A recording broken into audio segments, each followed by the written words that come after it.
ये तेरा मन जो दुनिया में आसक्त हो रहा है वहां से थोड़ा हटा करके मेरी ओर लगा दे तो महाराज हमारा एक मन है।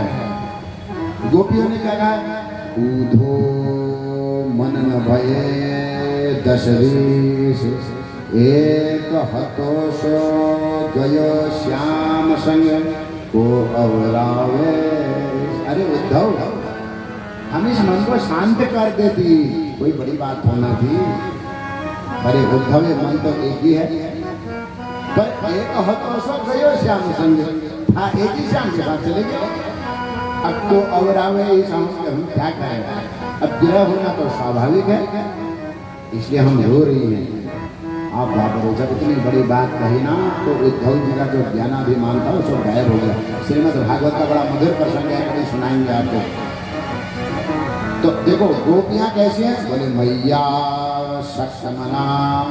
गोपियों का मन भगवान के अलावा इस दुनिया में कहीं लगा ही नहीं है। वो देखो, यदि गोपियां गाय भी दूहती है ना तो इसलिए गाय दूहती है कि इससे जो मक्खन निकालूंगी मेरा कृष्ण कन्हैया आएगा, इसको खाएगा, उसको आनंद आएगा, इसलिए नहीं निकालती हैं कि मेरे पति को आनंद आएगा खाने। ना ना ना ना ना।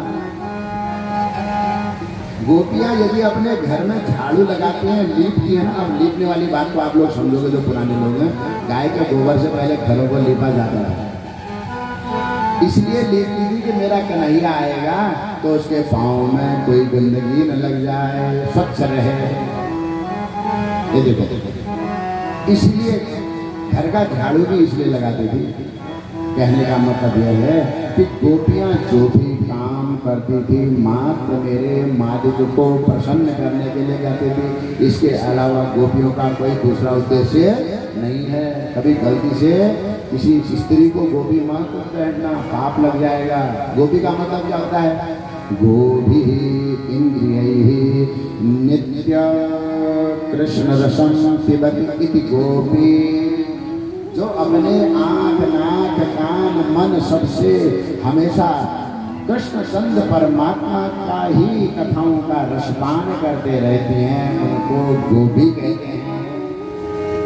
इसलिए महाराज लोग सामान्य स्त्रियों के लिए गोपी शब्द का प्रयोग कर देते हैं, यह महापाप है। तो क्यों हमारे जीवन में भक्ति नहीं आ रही है? भगवान कहते हैं तुम्हारे जीवन में शरणागति का अभाव है। तुम मेरी पूजा तो करते हो, छान छान के करते हो।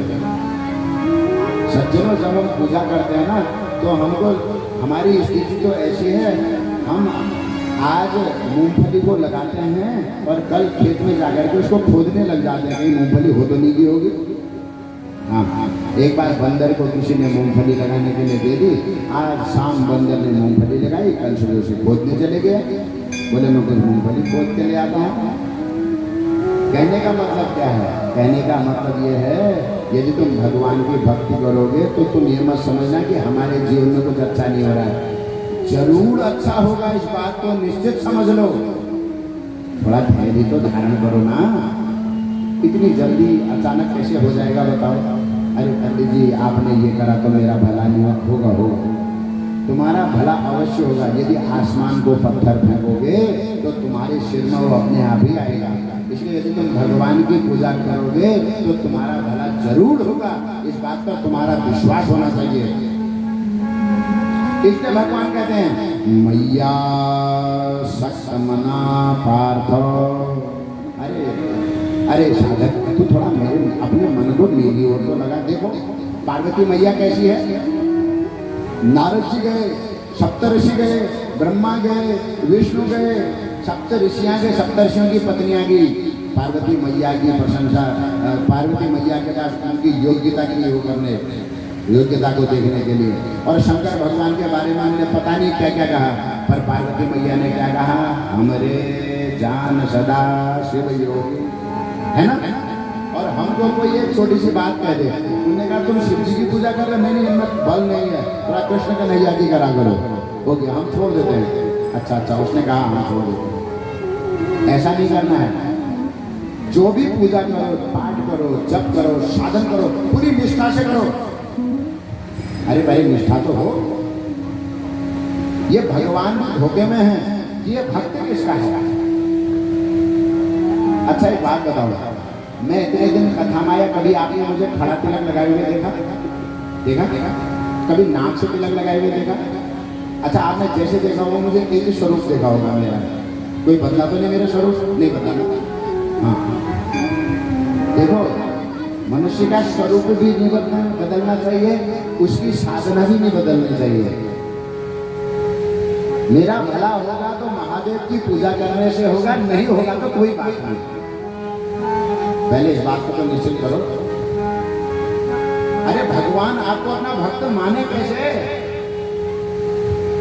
हम तो सबकी जय कह रहे हैं, हम तो भारत की भी जय कह रहे हैं, पाकिस्तान की भी जय कह रहे हैं। अब पता ही नहीं लग रहा कि हिंदुस्तान का है पाकिस्तान का है।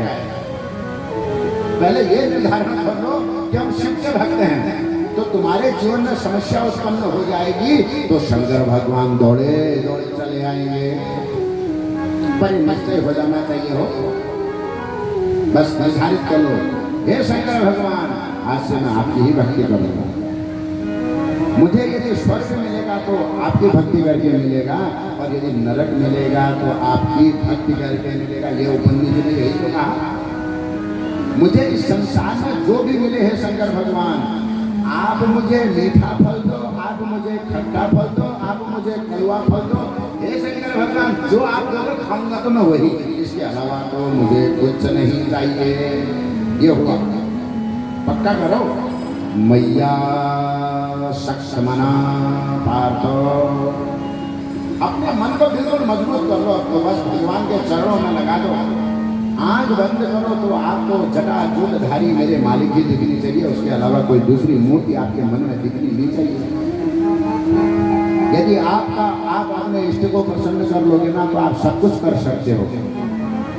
यह संसार आपका दीन हो जाएगा यदि आपका इष्ट आपके साथ है, संसार आपके पीछे दौड़ने लग जाएगा। बस आप मालिक को पकड़ लो। भगवान कहते हैं तू मुझे पकड़, दुनिया में तुझे पकड़ेगी।